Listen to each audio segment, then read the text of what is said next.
یہ کیسے ہو سکتا ہے کہ عرش کے اوپر بھی ہو اور نچلے آسمان پر بھی ہو؟ یہ اللہ کے لیے ہو سکتا ہے، ہمارے لیے ہو سکتا ہے۔ اگر ہم چھت پر ہیں تو ہم نیچے نہیں ہو سکتے، چھت کے اوپر اگر ہم ہیں تو ہم نیچے نہیں ہو سکتے، اور اگر نیچے آئیں گے تو چھت ہمارے سر کے اوپر ہوگی۔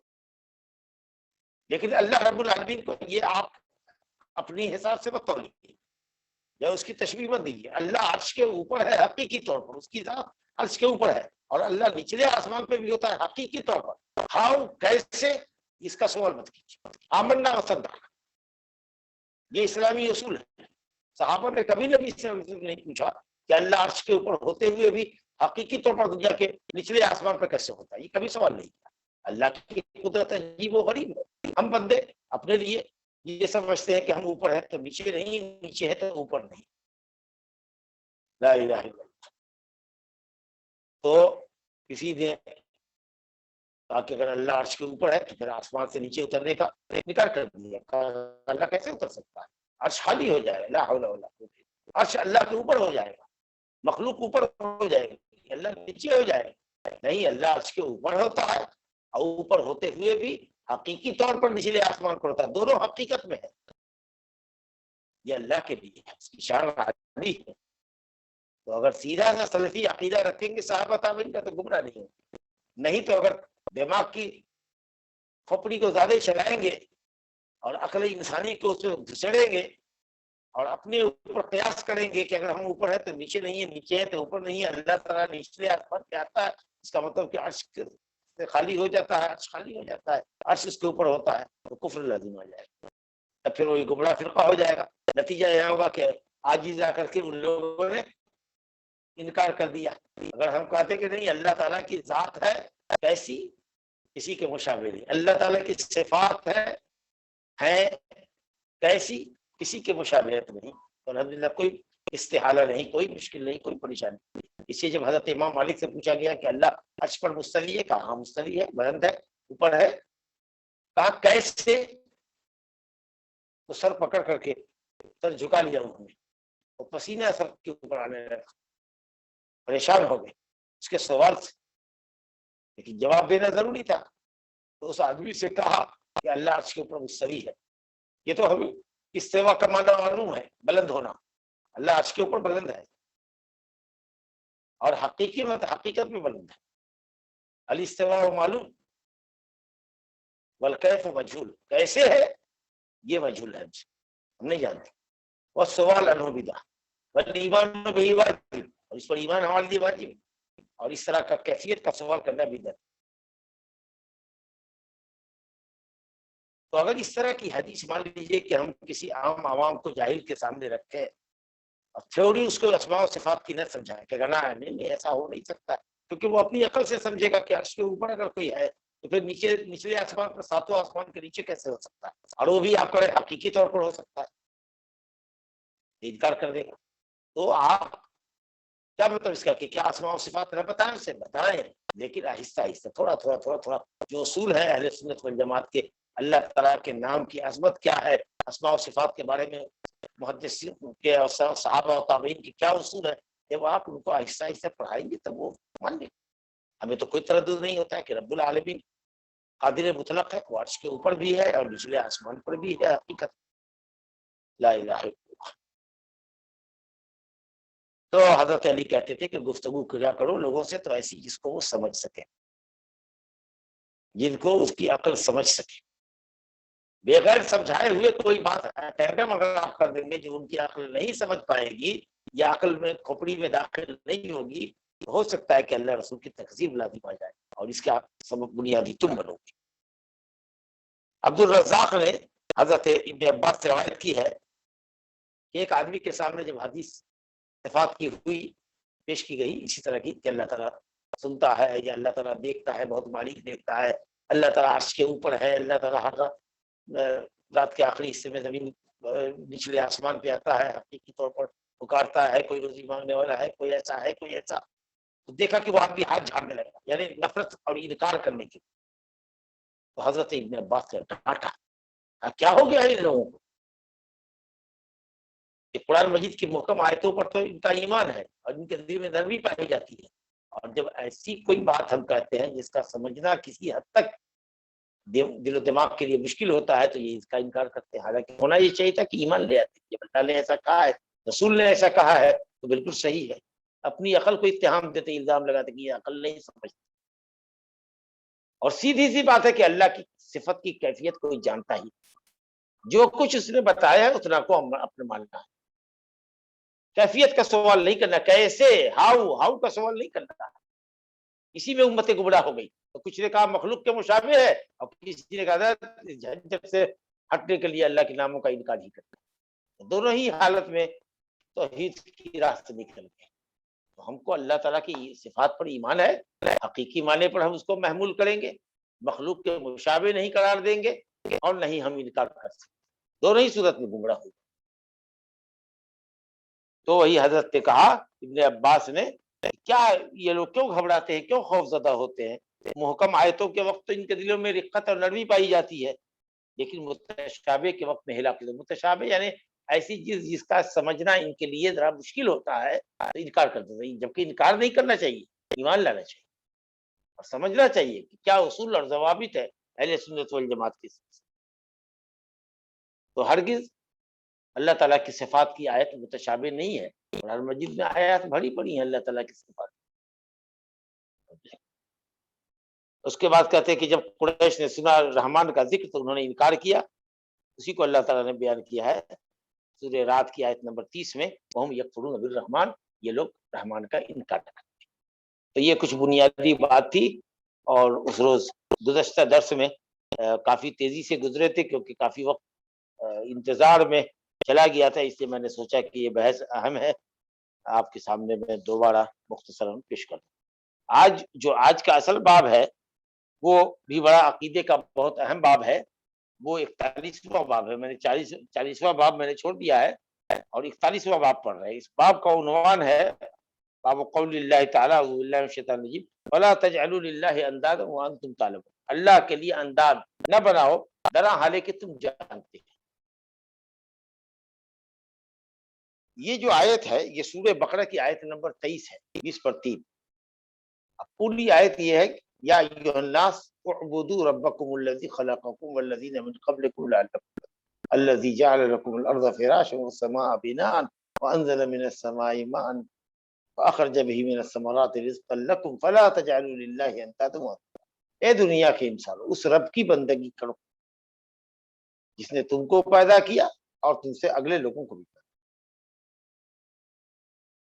جس نے تمہارے لیے زمین کو بچھا دیا، رہنے کے لیے قابل بنایا، اور آسمان کو چھت بنایا، اور آسمان سے اللہ نے تم کو پانی دیا، بدریوں سے پانی برسایا، اور قسم قسم کے پھل فروٹ نگارے، اور تمہارے خورد و نوش کا انتظام کیا اللہ تعالیٰ۔ یہ سب جانتے کہ یہ اللہ ہی کرتا ہے، کیونکہ تم لوگ اللہ ہی کو خالق رازق مالک مانتے ہیں۔ یہ سب جانتے بوجھتے ہوئے بھی تم نے اللہ کے لیے شریک بنا رکھے ہیں، اللہ کے جیسا کسی کو سمجھ رکھا ہے، اللہ کے مشابہ اور مثل کسی کو قرار دے رکھا ہے، عبادت کرتے ہو، اس کو پکارتے ہو، اس کو حاجت روا مشکل کشا سمجھتے ہو۔ اللہ کہتا ہے کہ جب رب وہ ہے تو معبود کون ہوگا؟ معبود بھی وہی ہوگا جو رب۔ فلا تجعلوا للہ اندادا، اللہ کے لیے کسی کو شریک مت بناؤ، اللہ کے جیسا، اللہ کے نظیر، اللہ کے مشابہ۔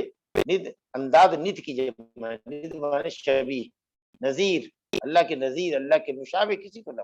وانتم تعلمون، ترا حالے کہ تم جانتے ہو یہ تمام چیزیں اللہ نے کی ہے۔ تو جب تمہارا پیدا کرنے والا اللہ، تم کو روزی دینے والا اللہ، زمین و آسمان کا بنانے والا اللہ، بارش برسانے والا اللہ، تو پھر عبادت کے لائق بھی، ہم سب کی بندگی کا مستحق ایک اکیلا رب، ہمارا خالق اللہ۔ کیوں اللہ تعالیٰ کے لیے ند اور شریک بناتے ہیں؟ ند کے معنی شریک، مثیل، مثل، نظیر، شبیہ، اس جیسا کیوں کسی کو بناتے ہیں؟ یعنی جو خالق ہے، جو رازق ہے، وہی معبود ہے۔ بس ایسی تھیوری سمجھ لیجیے۔ توحید ربوبیت لازم ہے، شامل ہے کس کو؟ لازمی دلالت کرتا ہے توحید الوہیت۔ جب آپ اللہ کو رب مانتے ہو بلا شرکت غیر، اس کا لازمی تقاضا ہے کہ اللہ کو ہی معبود حقیقی سمجھو۔ یہ ہے اصل میں۔ اب یہ جو باب مؤلف یہاں پر لائے ہیں وہ یہ اس بات کو ثابت کرنے کے لیے کہ کسی بھی بندے کی توحید اس وقت تک پختہ نہیں ہو سکتی جب تک کہ وہ شرک سے بالکل لیا احتراز نہ کرے، پرہیز نہ کرے، بچاؤ اختیار نہ کرے، حتیٰ کہ الفاظ میں بھی شرکیہ الفاظ سے بچے۔ کبھی کبھی آدمی غیر ارادی طور پر مجھ سے ایسی بات نکالتا ہے، برا ماننا غلط ماننا مراد نہیں دیتا ہے، لیکن وہ ہوتا ہے شرکیہ لفظ۔ تو یہ جاننا ہے کہ ہم کو اس طرح کے الفاظ نہیں بولنے، چاہے اس کا معنی ہم مراد لے یا نہ، لیکن زبان پر لوگوں کے چلتا ہے، کیونکہ توحید کی حقیقت نہیں معلوم ہو۔ اگر توحید کی حقیقت معلوم ہوتی تو زبان پر کنٹرول ہوتا کہ ہم کیا بول رہے ہیں، یہ لفظ توحید کے منافی ہے اور اس میں شرک کی بو آ رہی ہے، شراکت کی بو آ رہی کہ آپ کسی کو اللہ کے ساتھ شریک کر رہے، پارٹنر کر رہے۔ بہت سارے الفاظ ہوتے ہیں جو چل جاتے ہیں زبان کے اوپر، جو شرک اصغر ہے، لیکن رفتہ رفتہ وہی شرک اصغر بڑا شرک بن جاتا ہے۔ اب دیکھیے اس کو ایسے سمجھیے کہ آگے حضرت عبداللہ بن عباس کا ایک اثر ذکر کیا ہے اس آیت کی تفسیر میں، فلا تجعلوا للہ اندادا میں، کہ انداد یہ شرک ہے۔ حالانکہ میں نے آپ کو بتایا کہ یہ مرادی معنی ہے، لفظی معنی انداد کا نت کی جمع ہے، نت معنی شریک، شبیہ، لیکن مراد کیا ہے؟ شرک اور شریک بنانا، اللہ کے کا کسی کو پارٹنر بنانا۔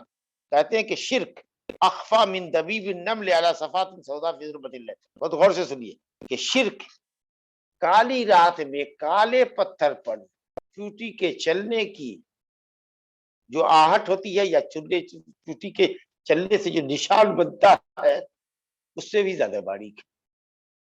چوٹی کے چلنے سے اگر کوئی نشان بنتا ہو بہت باریک سا، تو وائٹ پرنٹ اگر ہوگا تو دیکھیے گا کہ چوٹی جب چلتی ہے تو اپنا ایک نشان چھوڑ کے، خاص کے جب وہ گیلی بھیگی ہوئی ہو اور چلتی ہے تو ایک دیوار پر نشان، بہت باریک سا، بہت غور سے دکھ رہا ہے۔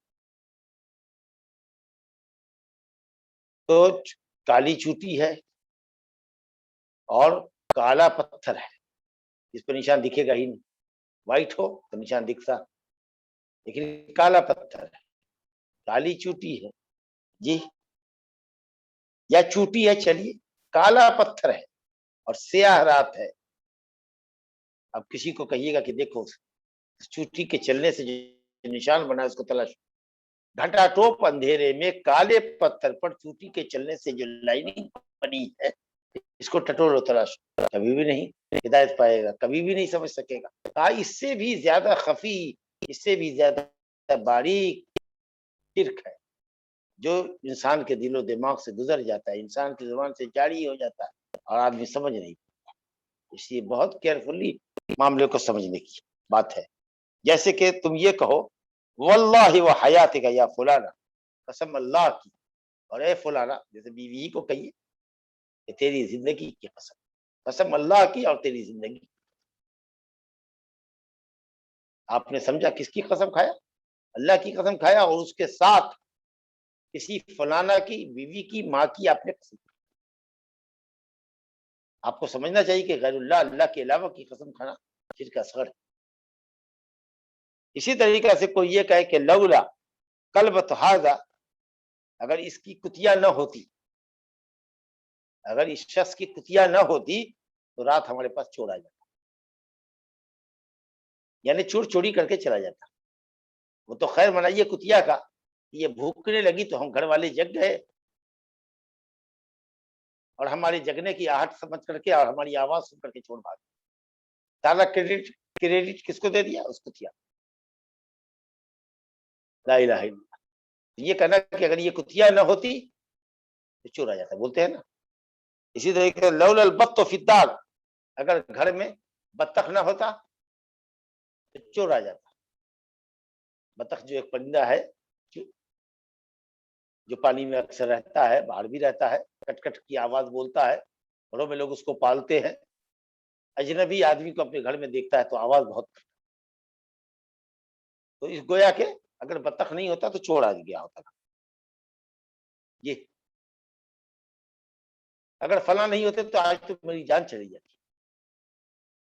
عین وقت پہ یہ آیا اور اس نے مجھ کو دھکا دے کر کے سڑک سے ہٹایا، ایک تیز رفتار گاڑی کی میں زد میں آ جاتا ہے، اگر فلاں نہیں ہوتا تو میں آج تو ختم تھا۔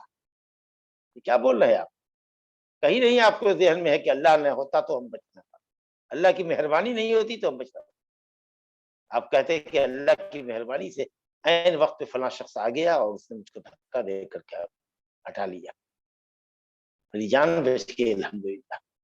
یہ تو سبب ہے نا بھائی، کتیا کا بھوکنا یا بطخ کا بولنا یا اسی طریقے سے کسی کا آپ کے کام آنا، یہ سبب ہے۔ مسبب، سبب پیدا کرنے والا اور آپ کو بچانے والا حقیقت میں کون ہے؟ آپ کے جان مال کی حفاظت کرنے والا اللہ۔ تو سبب تو آپ کو یاد رہا، بلکہ سارا کریڈٹ آپ سبب کو دے رہے ہیں اور مسبب اللہ سبحانہ و تعالیٰ یاد نہیں رہا۔ تو اکثر لوگ بولتے ہیں، کبھی کبھی کہتے ہیں ماشاء اللہ و شئت، جو اللہ چاہے اور آپ چاہے، اللہ چاہے گا اور آپ چاہیے گا تو ہمارا کام بن جائے گا۔ خوب بولتے ہیں، دھڑلے سے بولتے ہیں، اللہ چاہے گا اور آپ چاہیے، کہو صرف اللہ چاہے گا، کیونکہ بندے کا چاہنا اللہ کے چاہے بغیر نہیں ہو سکتا۔ جب تک اللہ ہمارا بھلا نہیں چاہے گا کوئی بندہ میرا بھلا چاہ ہی نہیں سکتا۔ تو صرف کہنا چاہیے کہ اللہ چاہے گا، صرف اللہ چاہے گا، یا کہیے کہ اللہ چاہے گا پھر آپ چاہیے گا۔ لیکن عام طریقے سے کیا بولتے ہیں؟ اللہ چاہے گا آپ چاہیے۔ کچھ لوگ کہتے ہیں اوپر ہمارے لیے اللہ ہے، نیچے آپ، اللہ ہو، ارے اوپر بھی ہمارے لیے اللہ ہے، نیچے بھی ہمارے لیے اللہ ہی ہے، وہی ہمارا کام بتا۔ لیکن اوپر اللہ ہے، نیچے آپ ہے جی۔ اگر آپ نہ ہوتے تو ہمارا یہ کام نہیں ہوتا، آپ چاہیے گا تو کام نہیں ہوگا ہمارا۔ لا حول ولا قوت الا باللہ، اللہ چاہے گا تو کام۔ قسم اللہ کی، اگر اللہ نہ چاہے، ساری دنیا بھی چاہ لے تو کچھ نہیں۔ اس طرح سے لوگ خوب بولتے ہیں لولا اللہ و فلاں، اگر اللہ نہ ہوتا اور فلاں نہ ہوتا تو آج مر گیا۔ فلاں کو کیوں شامل کر رہے ہو؟ واؤ مانے اور، اینڈ، یہ شراکت چاہتا ہے۔ اللہ اور تم دونوں کو شریک کر دیا، ایک ساتھ ملا کر دیا۔ اگر صرف کہو کہ اللہ نہ ہوتا تو میری جان چلی جاتی، یا پھر سما بولو، سما دین اللہ، دین یو، یعنی تمہارا ہونا اللہ کے ہونے کے بعد، تمہارا چاہنا اللہ کے چاہنے کے بعد ہے۔ تو سما جو ہے بعدیت کے لیے آتا ہے، اللہ کے بعد ہو۔ لیکن واو اگر کریں گے نا تو یہ تشریک، برابری کا چاہتا ہے۔ تو ایسے موقع پر ہم کیا کہیں؟ لولا اللہ ثم فلان، اگر اللہ نہ ہوتا پھر تم نہ ہوتے۔ اللہ چاہے گا پھر آپ چاہیے گا تو یہ کام۔ اگر آپ کہتے ہیں اللہ چاہے گا اور آپ چاہیے گا تو گڑبڑ ہے۔ اللہ چاہے گا پھر آپ چاہیے گا۔ چلیے، کہتے ہیں حضرت عبداللہ بن عباس کہ لا تجل فیہا فلان، کیوں فلاں کو اس میں ایڈ کر دیتے ہو، اللہ کے ساتھ ایڈ کیوں کرتے ہو؟ یہ سب شرک ہے، مگر چھوٹا شرک۔ آدمی اس سے دائرے اسلام سے خارج نہیں ہوگا، لیکن چھوٹا شرک، شرک اصغر بھی کسی بھی بڑے سے بڑے گناہ سے سنگین ہے۔ شرک کے علاوہ کسی بھی بڑے گناہ سے سنگین ہے چھوٹا شرک۔ اسے بولنے میں احتیاط ہونا چاہیے، باب لا کر کے یہی وہ بتانا چاہتے ہیں۔ وَهُوَ أَن تَقُولَ، یہ کہ تو کہے، واللہ و حیاتی کا، قسم اللہ کی اور تمہاری زندگی کی، یا فلانا و حیاتی، اور میری زندگی کی قسم، غیر اللہ کی قسم کھانا، کسی مخلوق کی زندگی کی قسم کھانا، یہ گویا کہ شرک ہوا، چھوٹا شرک، شرک اصغر۔ اگر اس کا کتا نہ ہوتا یا اس کی کتیا نہ ہوتی تو چور آ جاتے، یہ سب تفصیلیں آپ نے پڑھی۔ چلیے، حضرت عمر بن خطاب رضی اللہ عنہ کہتے ہیں رسول اللہ صلی اللہ علیہ وسلم نے فرمایا، جس نے اللہ کے علاوہ کی قسم کھائی اس نے کفر یا شرک کیا، فقط کفر او اشرک، دونوں لفظ میں سے کوئی ایک لفظ کہا، راوی کو شک ہے تو اسے کہا فقط کفر او اشرک، کفر کیا یا شرک کیا۔ من حلف بغیر اللہ، جس نے اللہ کے علاوہ کی قسم کھائی اور شک کے لیے، گویا کہ اللہ کے علاوہ کی قسم کھانا، ہر وہ قسم جو اللہ کے علاوہ کی کھائی شرک ہے، وہ شرک ہے، چھوٹا شرک ہے۔ لیکن کبھی کبھی یہ بڑا سنگین ہو جاتا۔ قبر پرستوں سے کہیے کہ اللہ کی قسم کھاؤ، قبر پرستوں سے کہیے گا اللہ کی قسم کھاؤ، تو سچ یا جھوٹ جو بھی ہوگا کھا لے گا۔ یہ صرف مثال دے رہے ہیں۔ لیکن اگر آپ یہ کہیے صرف جانچنے کے لیے، یا اپنے پیر بزرگ کی قسم کھاؤ، حالانکہ غیر اللہ کی قسم نہیں کھانی، لیکن اگر جانچنے کے لیے کہیے گا، دیکھیے اس کے دل میں عظمت کیسی ہے کہ اللہ کے نام کی جھوٹی اور سچی قسم کھا رہا ہے۔ لیکن اگر پیر کی قسم کھانے کے لیے اگر کہیے، صرف ٹیسٹ کرنے کے لیے، اس کو ایگزام کرنے کے لیے اس کا، تو سچ میں شاید کھا لے تو کھا لے، سچی بات ہو تو غلط تو بالکل نہیں کھائے، جبکہ اللہ کے نام کی غلط قسم کھا رہا ہے۔ لیکن اپنے پیر مرشد کے نام کی غلط قسم نہیں کھائے. اس کا مطلب یہ کہ اس کے دل میں اللہ سے زیادہ عظمت ہے. اگر یہ نہیں ہے تو تم اللہ کے نام کی جھوٹی قسمیں کھا رہے ہو، لیکن غیر اللہ کے نام کی جھوٹی قسم نہیں کھا رہے. چنانچہ حضرت عبداللہ بن مسعود رضی اللہ عنہ کا ایک اثر نقل کیا ہے کہ عبداللہ بن مسعود کہتے تھے کہ میں اللہ کی جھوٹی قسم کھاؤں یہ مجھ کو زیادہ پسند ہے اس بات سے کہ میں غیر اللہ کی سچی قسم کھاؤں. یعنی غیر اللہ کی سچی قسم کھانا، سچ بات ہے، غیر اللہ کی قسم کھانا اس سے زیادہ، یہ زیادہ سنگین ہے اس بات سے کہ میں اللہ کی جھوٹی قسم کھاؤں. یہ جھوٹ ہی ہوگا نا، ایک جھوٹ ہوگا. لیکن غیر اللہ کی قسم کھائیں گے، اگر سچی بھی کھائیں گے تو یہ شرک ہوگا. جھوٹ گناہ کبیرہ ہے، لیکن شرک چھوٹا شرک بھی جھوٹ سے بڑا گناہ ہے. حالانکہ عبداللہ بن مسعود نہ اللہ کی جھوٹی قسم کھا سکتے تھے اور نہ مخلوق کی سچی یا جھوٹی قسم کھا سکتے. وہ صرف مقابلہ کر کے دکھا رہے. عبداللہ بن مسعود کا دامن دونوں چیزوں سے پاک ہے. وہ اللہ کے نام کی جھوٹی قسم نہیں کھا سکتے. ایک صحابی کے تعلق سے ہمارا یہ حسن ظن ہے.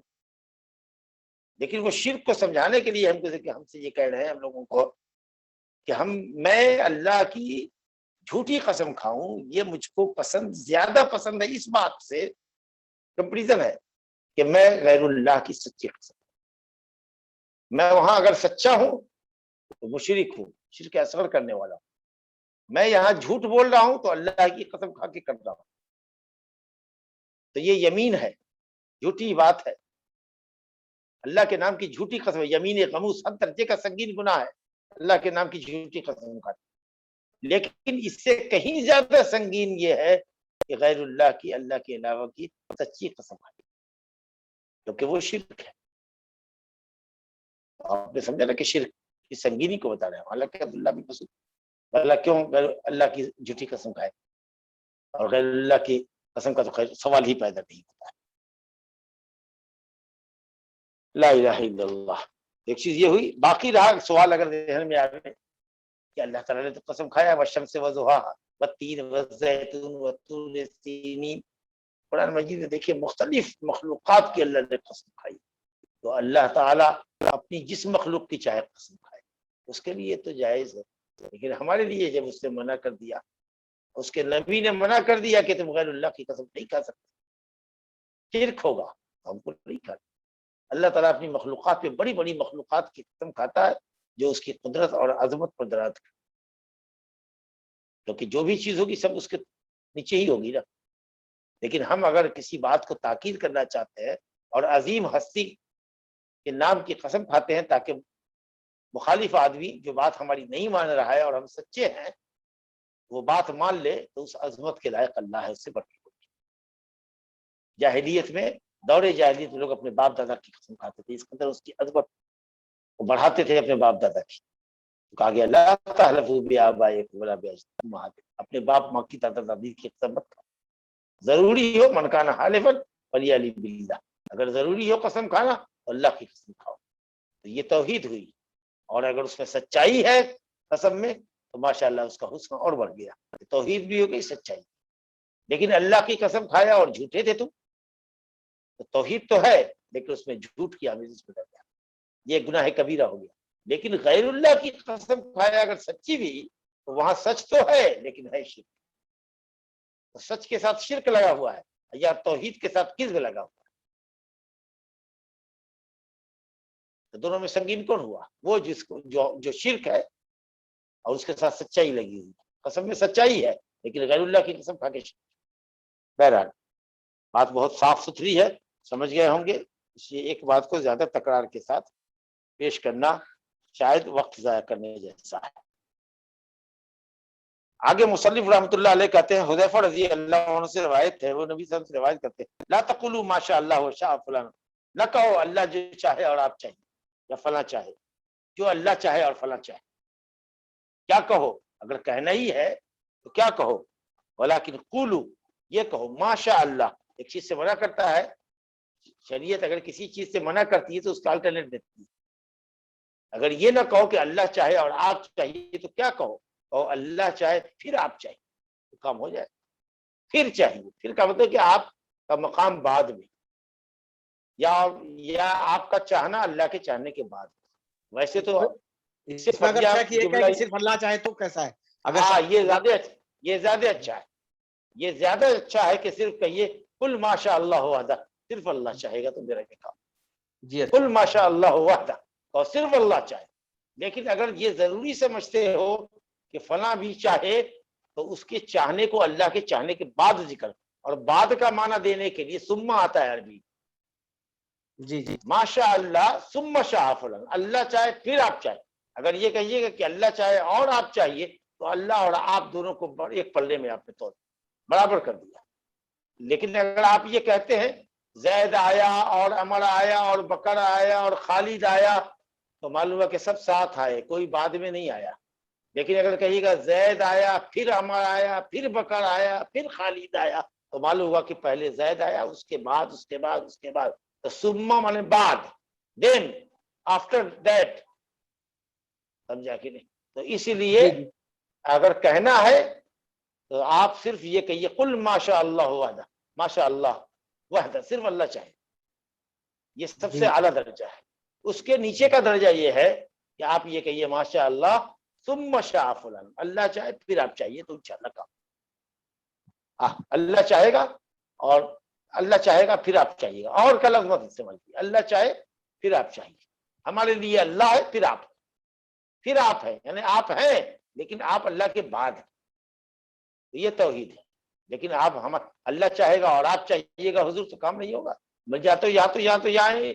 لوگ یہ کہتے ہیں کہ آپ چاہیے گا ہو جائے گا.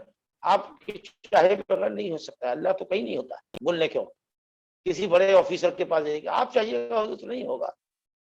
آپ ہی کے قلم میں تو ہے، آپ ہی کے اختیار میں تو ہے یہ بات. کہیں اللہ کا تصور نہیں ہوتا. یا تو اللہ کے ساتھ غیر اللہ کو ساتھ کر رہے ہیں تو شرک بن رہا ہے. یہ جائے کہ آپ اللہ کو بھول رہے ہیں اور غیر پر پورا تکیہ کر رہے ہیں. لا حول ولا قوت الا باللہ. ابو داؤد شریف کی روایت ہے، سند صحیح ہے کہ یہ نہ کہو کہ اللہ چاہے اور فلاں چاہے، بلکہ یہ کہو کہ اللہ چاہے پھر فلاں چاہے. حضرت مصنف رحمۃ اللہ علیہ آخر میں ذکر کرتے ہیں کہ ابراہیم نخعی تابعی ہیں، وہ کہتے ہیں کہ صحابہ کرام یا عبداللہ بن مسعود کے شاگردان اس بات کو مکروہ جانتے تھے. مکروہ یا مکروہ حرام کے معنی میں ہے، کیونکہ جو چیز کفر اور شرک ہوگی، جو کفر اور شرک ہے چاہے شرک اصغر ہی ہو، وہ مکروہ بھلا کیسے ہوگی؟ جو چیز شرک ہوگی وہ تو کم سے کم حرام درجے کی ہوگی. کوئی مکروہ چیز شرک حرام شرک نہیں ہوتی. تو غیر اللہ کی قسم کھانا یا یہ کہنا کہ اللہ چاہے اور آپ چاہیے، اللہ کی قسم اور آپ کی زندگی کی قسم، یہ مکروہ نہیں ہے، مکروہ بے ہونا حرام کی. کسی کو کہیے کہ میں اللہ کی پناہ چاہتا ہوں اور آپ کی پناہ چاہتا ہوں، تب جا کے بھی ارے صرف اللہ کی پناہ چاہو، یا کہو کہ میں اللہ کی پناہ چاہتا ہوں پھر آپ کی پناہ میں آنا چاہتا ہوں، تب جا کے بھی. اوپر اللہ ہے نیچے آپ ہیں، نہیں اللہ کا کرم پھر آپ کی نوازش، آپ کی نظر عنایت. پھر لفظ پھر بولیے لولا اللہ ثم فلاں، اگر اللہ نہ ہوتا پھر فلاں نہ ہوتا. یہ نہ کہو لولا اللہ و فلاں، اللہ نہ ہوتا اور فلاں نہ ہوتا. اور نہیں بولنا ہے، پھر بولنا. کیوں؟ اس سے کہ واو جو ہے مطلق جمع کرنے کے لیے آتا ہے، دو تین چار چیزوں کو ایک ساتھ جمع کرنے. تو اس طریقے سے اللہ اور غیر کے درمیان جمع ہو جائے گا. اب ثم جو آتا ہے وہ ترتیب کے لیے آتا ہے، گویا بندے کا چاہنا اللہ کے چاہنے کے بعد. ہم سمجھتے ہیں کہ دونوں حدیثوں کو، تینوں حدیثوں کو آپ نے سن لیا، اور یہ لفظ میں بولا جانے والا شرک ہے. اس سے آدمی کو پرہیز کرنا چاہیے، جو عام طریقے سے آدمی بول جاتا ہے اور احساس نہیں کرتا ہے. ھذا وباللہ توفیق وصلی اللہ علیہ محمد وآلہ وسلم.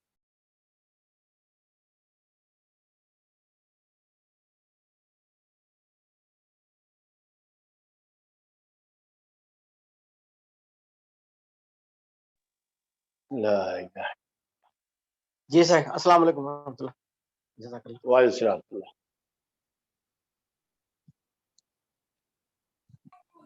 السلام علیکم ورحمۃ اللہ وبرکاتہ.